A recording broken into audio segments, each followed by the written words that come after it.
Hello everybody, welcome back to the channel. My name is Alan, this is my life in Taiwan, and today I'm going to be opening a new series called Life in Taiwan, Let's Talk.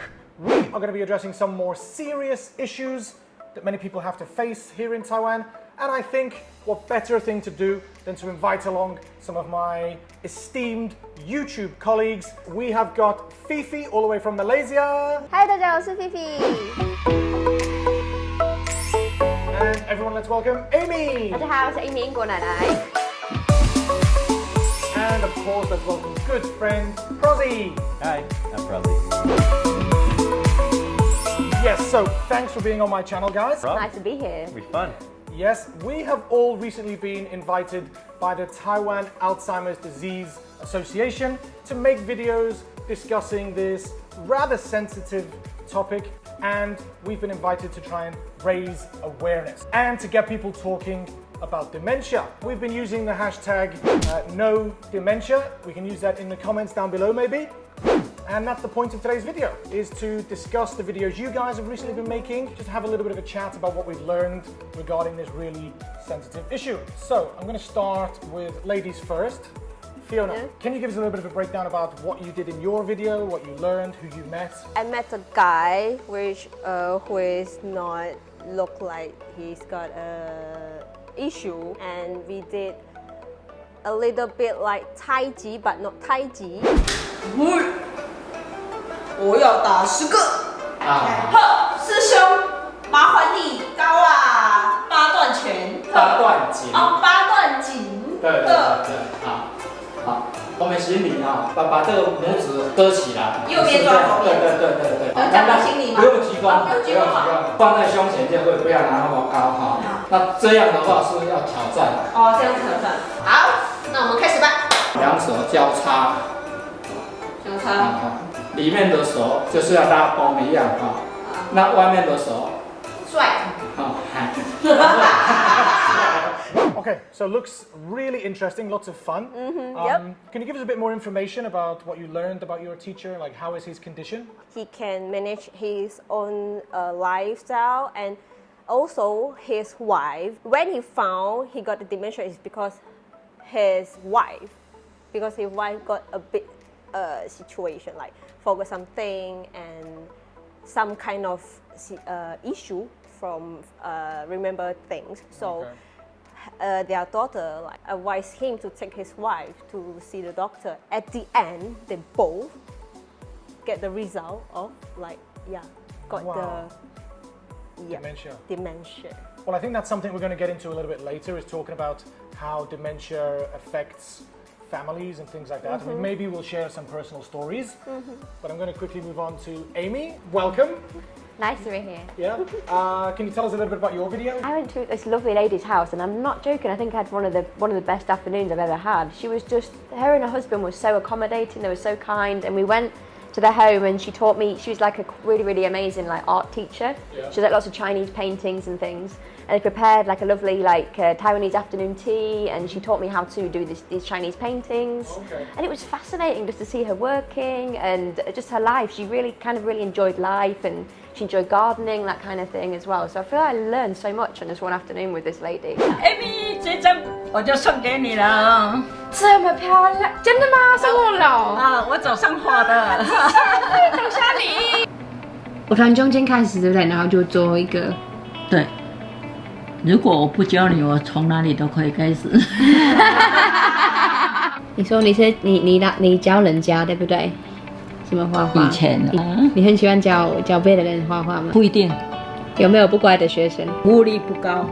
She's had Alzheimer's for 10 years now, but like Fifi said, I couldn't really tell that she had Alzheimer's at all. She was just a really upgoing, happy person. And when I actually asked the caretakers, it's been 10 years, how come it hasn't really affected her? They said the thing is because she was so optimistic, and she kept telling herself, "This is not gonna beat me, and I'm gonna get through this." And her husband as well was just so lovely. I mean, they did everything together. He tried to push her, everything was just normal, I think she just forgot things like how to, pay for things and small things that she said she forgot. But on the majority of it, I really couldn't tell that she was an Alzheimer's. Yeah, I think that's going to be like a consistent theme throughout all of our videos. And I think it's a consistent theme throughout dementia is that this condition doesn't like come very quickly. It doesn't surprise you. It can creep up on the people, and early diagnosis or early identification can really help. Okay, and Prozzie, now I don't need to ask you too much because I was part of Prozzie's video. But for anybody who's not seen your video yet, give us a brief rundown of what we did. Well, I went into it knowing absolutely nothing about it. And I spoke about that a bit in the video. I think it might have been on purpose because I think that people don't want to learn about something that's so, you hear about how horrible it is, so it's like, I don't really want to know. And so it might have been like subconsciously on purpose.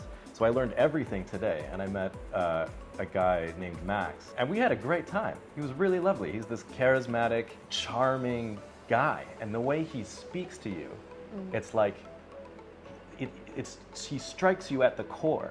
And the stories that he was telling Alan and I, like, we were crying. I wake up, but I couldn't remember where it is.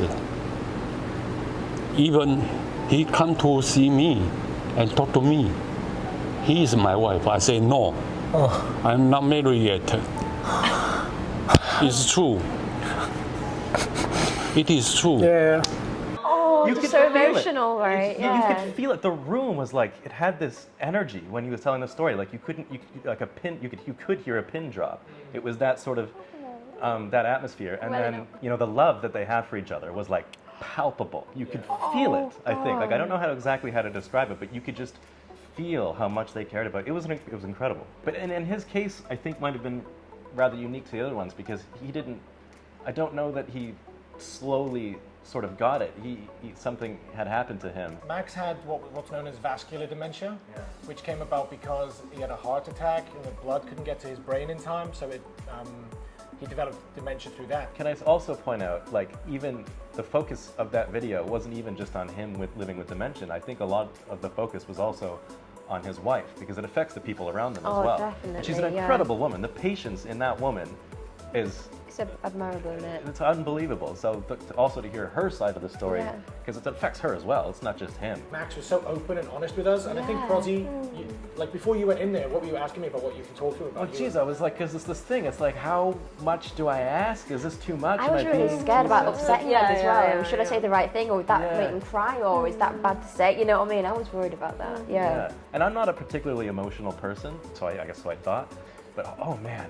His stories were incredible. And it's not that this thing has to be this horrible, sad thing. It wasn't emotional because it was sad. It was emotional because it was a truly like a beautiful story, the way he told it. What I'd also like to get into talking about is what you knew about dementia before you made your video and what you know now. I remember my grandma, he got a little bit, but I mean a little bit situation about dementia, but my parents and my family say that he just get old. Keep forgetting everything, forgetting every family members. So I think she got a little bit, but who's known, because my parents don't take her to any hospital. And then after that, I met the Shifu that turns my mind, because he's just like a normal person. Like he can manage his own life, he can take care of his wife also, and so I think dementia is just a condition about like there's a light condition to a very serious conditions. Amy, how about you? What did you know before and after? Actually, I didn't really know anything about it. I just thought, like Fifi said as well, I thought maybe it was just really they couldn't live their life normally, and I didn't have any like exposure to it. I knew a friend's mother who had it, and I saw he was in quite a bad way. Sometimes my mother wouldn't recognise him, things like that, and I knew that it really affected him. Family around them, obviously they do suffer as well. But it really did change my perspective of it, because I originally thought it was just going to be all doom and gloom. You go there and it's going to be really sad. But the lady I met was just like I said before, so optimistic. It's really changed my view about it. So Prozzie, you said you didn't really know much about it before you went in there? I think again why I didn't know anything about it is because my mom works in a nursing home that deals with people that have like a pretty severe deterioration in their mental state, I would say.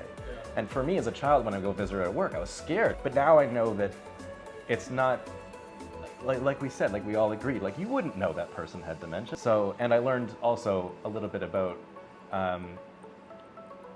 the struggle is getting people to go to a doctor and having these things examined. And so with this, you have associations like the Taiwan Alzheimer's Disease Association that can really help people if you go and seek that help. But I think a lot of families aren't willing to admit or open their eyes, or it's like, no, he doesn't have dementia. You know what I mean? But it's like Fifi just said. Fifi you just said your grandma, was it? Yep.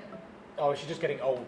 Yeah. That's Kind of natural. block it, yeah. But from what I've learned of being there today, that's not the case at all. There's something you can do to prevent that worsening. Yeah. So Yeah. whatever level you identify the condition, then you can keep it at that level. It doesn't have to degenerate. It doesn't have to get worse. So this is the whole point of our 4 videos is if you think there's somebody in your family or even yourself that has dementia, then in fact, this is a great time for me to bring Max back into the video, who's going to give you a phone number.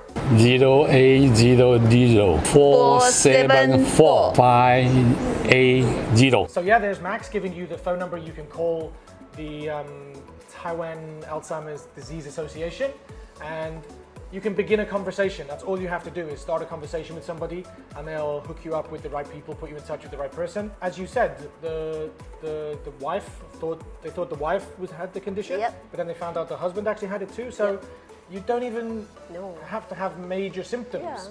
And you can really keep it under control or keep it under to a certain level. Just to bring it back to the Taiwan Alzheimer's Disease Association, they are here to look after the families that are looking after the people with this condition. So it's a support network.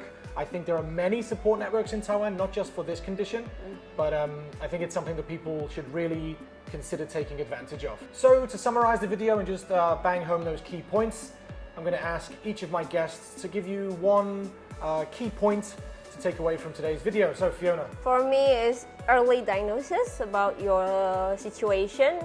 The early you get to know, and the better way or better situation you can get. It's definitely a condition that's earlier diagnosed, better condition. Yep. Like that's definite something we can take away. Amy, what would you say? I think it's to keep active, just to keep your mind active, you know, your physical activity, because the lady I spoke to said physical activity helps, and also to keep conversations, you know, challenging conversations, activities, maybe like painting or singing or doing something you enjoy, learning new things helps a lot, I think. Yeah, I have to say I agree with that. Like recently, I haven't really talked about it much on my channel, but I've lost a bit of weight. And I've also had some real pressures and stresses from life. As part of my weight loss, I've been exercising and going to the gym, and it's amazing how peaceful I feel. I sleep better, I wake up earlier, I attack the day. So in all walks of life, exercise can really help you, and dementia is certainly something that can help. Well, all well-being, isn't it? Definitely. Yes. Healthy body, healthy mind. And Prozzie, final point? Yeah, I think that trying not to deny that this might be going on in your family is extremely important. Don't just blame it on, oh, she's just getting old, or oh, he's just getting old. You know, just getting on in years, that happens. It's like, but there are things, it's in your best interest and their best interest to go see a doctor. To see the challenges that those two had to go through was truly amazing, because it takes a lot of patience on her part. And just a lot of, you know, stigmas and whatever else he has to deal with. So it's in your best interest just to go to a doctor. Completely agree. Denial can be a real problem, I think, with this condition. And apparently, it can start from as early as 50 years old. I've been told that in Taiwan there are as many as 10,000 people with dementia under 65 years old, and 300,000 people in total. So I asked someone from the association, what are the symptoms? And there are actually 10 warning signs to look for. I'm going to put them all here, as I can't remember them all. But if 2 or more of these warning signs show up in a person that you know, then I think it's probable that you need to at least have some doctor take a look at them, or at least get in touch with the association and make steps to identify and diagnose the disease. I think that's pretty much everything we wanted to say. It's been a slightly different video. Do you like my Let's Talk series? What do you think? Yeah, I like absolutely. I Do more of it. Yeah, I can do this. I can do this Are you every going to day. have this set up every time? Yeah, we're going to come here every day to this Cool. beautiful Just in this house. Yeah. Thank you. I really want to say thank you to the Taiwan Alzheimer's Disease Association for inviting us here to their beautiful location where they're just about to start having events again after lockdown. Level 3 is finished. Now we're moving out down the levels. There's going to be much more going on, much more activities. So it sounds like they have a lot of fun. Max works in a coffee shop on Saturdays. Yeah, brilliant guy. That Yeah, guy. really, we've connected with that guy, right? Yeah. He's great. I'd like hang out with him. But yes, there's lots of information in the description down below with the phone number, the websites, Facebooks, and social media. So by all means, go check it out. Take a look at everybody else's videos. There are 3 other banging videos that have been made by these awesome YouTubers, my good friends. And I just want to say thanks to you guys. Thank you, Alan. Round of applause for everybody. Well done. And yes, thanks to you guys, of course, for being here and watching to the very, very end of the video. It's a serious topic, but we've done our best to highlight it and raise awareness and really get to know dementia. So, time for us to say goodbye. As for now, and as always, I'll see you next time in My Life in Taiwan. Bye-bye. Bye. Which one are we looking at? We're here, right? Bye. Bye.